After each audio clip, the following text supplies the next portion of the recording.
that there's just a sense of tension. And the truth is that's not healthy. We know mental health has suffered because of it on campus. We know students are stressed and they're dealing with depression, et cetera. And I think that's actually been worse. That's really gotten worse over the past decade, or maybe the past 5 years, maybe since pandemic. So yeah, no, it's a huge issue, and it also kind of touches on something that we've tried to do with the book for a long time. There are lots of books out there that help you get into college, or help you maybe even talk about life in college. It's great. There's many good books out there.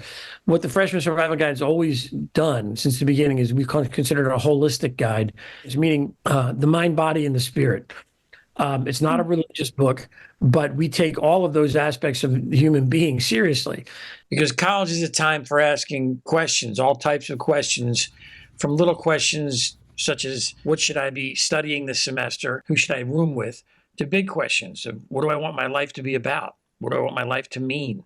What are my values? Those questions are as much spiritual as they are intellectual or psychological or emotional. It's simply about addressing the questions that any human being, I think, asks. And whether it's, I don't believe in anything and I'm an atheist, that's fine, but it's at least going on that journey of asking questions and challenging yourself and critically thinking about your life, what you want your life to be, what you hope your life and goals are, what you want for your community. It's really asking those big questions. And those are, again, holistic questions about the mind, the body, and the spirit. Whether the chapter is on dealing with time management, or whether it's dealing with roommates, or whether it's dealing with drugs and alcohol, or relationships, or whatever. Every chapter has the voices of students who have been through the issues before, and professionals on campus, counselors, et cetera, professors, as well as residents, life people. But we also include the voices of campus ministers from every faith tradition you can imagine, from schools all around the country. And what was the most fascinating of all is how these different faith leaders, when we would get them together to talk, how they really never disagreed about theology or religion or anything of the sort, but how much they actually harmonized, how much they cared for students, and how much they were interested in engaging with the students in the spiritual questions they had. It's one of the things I love about the Freshman Survival Guide, Bill, because my class on consuming happiness is cross-listed with religious studies for that very reason.